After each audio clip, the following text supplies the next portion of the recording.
picture quality, and please adjust sound for maximum clarity.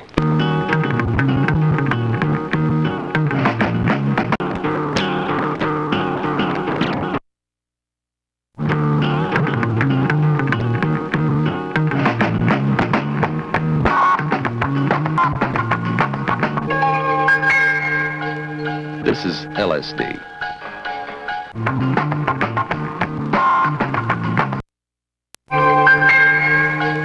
This is LSD.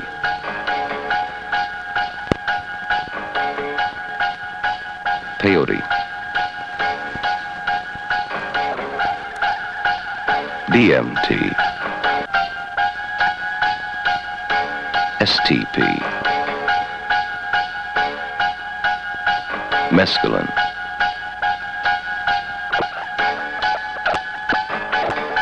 Psilocybin. Hashish. And marijuana. That's right. Marijuana is also a psychedelic drug. Because LSD is so much more potent than the others, about 300 times as potent as marijuana, about 50 times as potent as STP, about 130 times as... Because so little is known about LSD, let's talk about it first. This is the head of a pin, magnified 100 times. What you see now is 200 micrograms of LSD. That's the full dose to send a normal adult on an 8 to 10 trip. More than enough to do the same for 2 to 4 teenagers. There are some people who can have an LSD experience with only 25 to 35 micrograms. And we can barely see that with the naked eye. This aspirin tablet, it weighs 5 grams. Now, were it to be made only of LSD, there would be enough LSD for 165,000 people to take a real mind-bending trip. This much LSD would kill 20 people. The lethal dose is 15,000 micrograms. Now that's 1/1,000,000th of an ounce. That's about what a particle of dust weighs. Hi, I'm Tommy Roe. By now it must be obvious to you, as it is to me, that LSD is very powerful stuff. And that's just what it is, stuff. It's not good, it's not bad, it's only a chemical, a drug. It's been around for about 20 years, and people have been trying it for about the last 5 or 6 years. There's some people who think that LSD is the greatest gift to mankind since Tutti Frutti ice cream. But there are many others who feel that LSD is bad news to the individual and to the world he lives in. For us to make our decisions, we'll have to listen and understand both sides before we make up our minds.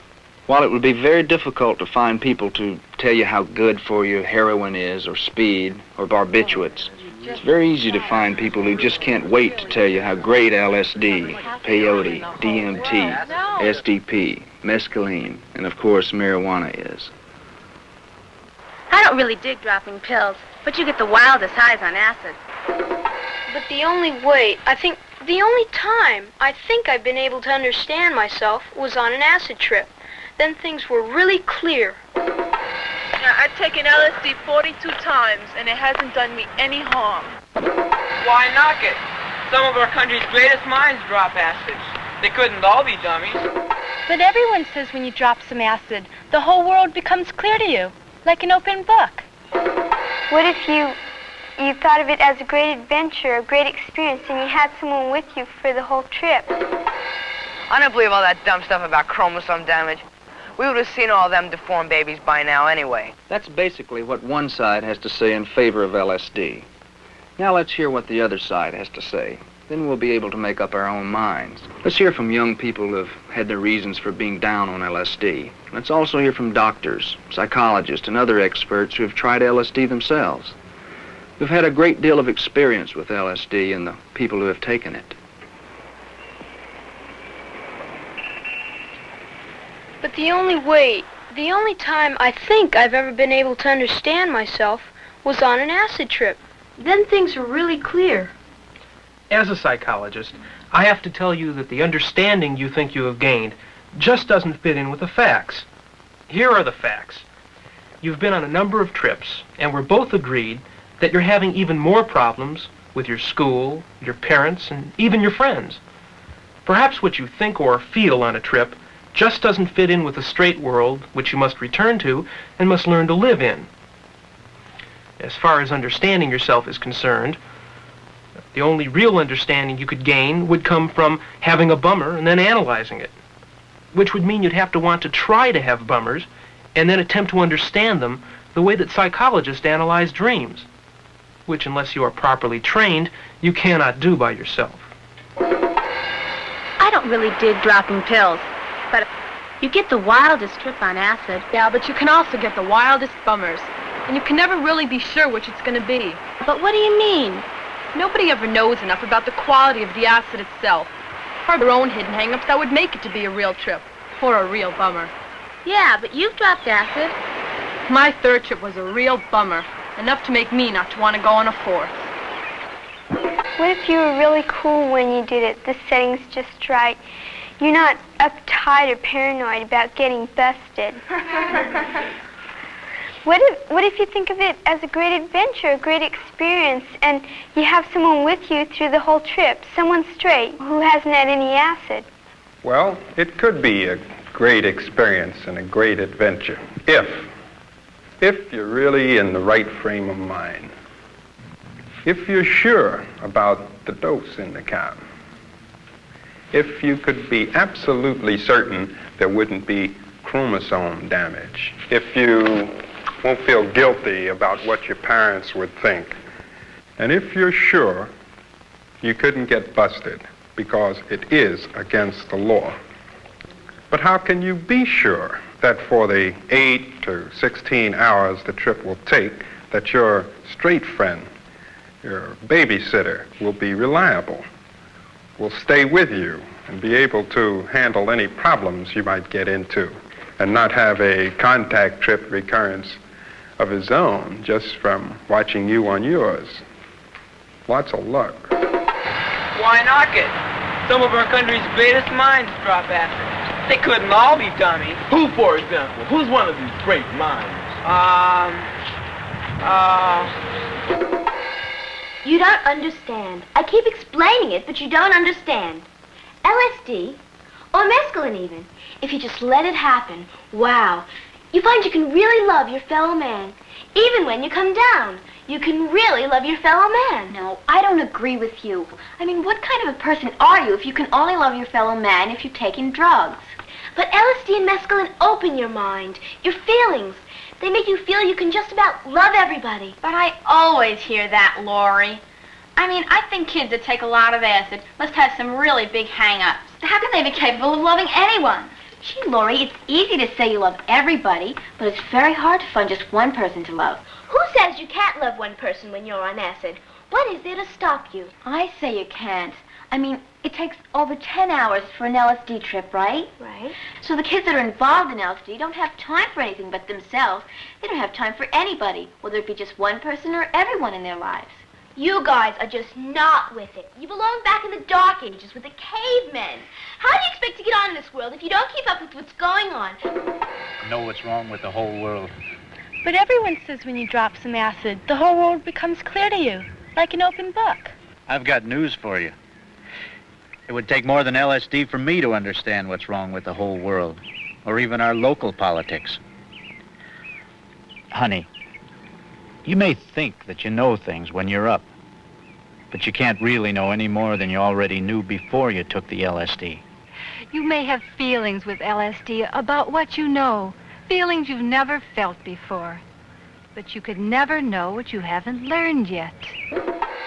Evelyn, I've been trying to tell you something, but you never give me a chance. I'm listening. Why don't you tell me what you're going to say? I've been thinking we should try some acid. I hear it's a real cool trip. Sure, and so is cocaine. But where are we going to find that kind of money? Besides, if anyone finds out, we'll be in a lot of trouble. Man, like cocaine is a hard drug. I'm talking about acid, dummy. LSD, not cocaine. Don't tell me about acid. I know too many kids around here that they tell me that they've been on bad trips on LSD. They saw rats, roaches in different sizes, shapes, and colors. It was like a nightmare. That stuff ain't for me. No way. But Mrs. Andrade, isn't it true that everybody's being uptight about those freaky chromosomes? Isn't it true that most scientists don't agree on chromosome breakage? Besides, does it matter as long as I don't drop any acid while I'm pregnant? If LSD won't kill my chromosomes, the pollution in the air and water will. So what's the difference? The difference is we're talking about two different things. We know that if we don't take LSD, we won't damage your chromosomes. All scientists know that it's too soon to know exactly what the damage will be, especially to your children and your children's children. But water and air pollution are killing us anyway. Well, that could be, but I don't agree that we should just sit back, swallow some acid, and say, well, man, pollution's going to kill us anyway. This time the whole country is worried about pollution, and things are being done about it all the time. How much are we doing about it if all we do is complain and swallow a drug? Not much better than bad people doing bad things about our water and air. This world's in bad shape, but it's the world that your generation is going to have to run in the next 10 to 30 years. So what kind of preparation is LSD, STP, DMT, peyote, mescaline, or marijuana for what you're going to have to do to straighten it out? Oh, come on. Mescaline is a natural drug. What could be wrong with something that's natural? It's made out of cactus buttons or mushrooms, or is that peyote? Well, however it's made, it's natural. And you don't get chromosome damage from something that's natural. Maybe you don't get chromosome damage from mescaline, but are you sure there aren't any other kinds of damages, like from a mental hang-up? Oh, Paula, it never hurt the Indians, and they used it for thousands of years in their religious ceremonies. Sure, I know, but for how many ceremonies a year? How many times a week? And were their minds and bodies fully developed? Or were they still kids, teenagers? And do you know whether they would wander all over the place where they could get hurt? Or just sit there safe and stoned in their teepees? And I'm sure they didn't have to cross 42nd Street and Broadway, or Sunset and Vine when they were stoned. Well, of course not. You know they led very simple lives. That's the point. It's much easier for one of us to develop a hang-up on a drug like mescaline. But it can become a crutch. There are too many people who just can't hack living in our very big and mixed-up life. You know, a drug doesn't have to do damage to your chromosomes to do damage to you. Oh, that's an old argument. Do you need a new one? Well, you've seen two sides of the LSD psychedelic question. But if you really think of it, there have been about 20 sides to the question. And we've had a chance to hear that many people speak their minds. While it's possible that some things were left out, we did hear from the most important and most strongly felt opinions about LSD. Now it's your turn.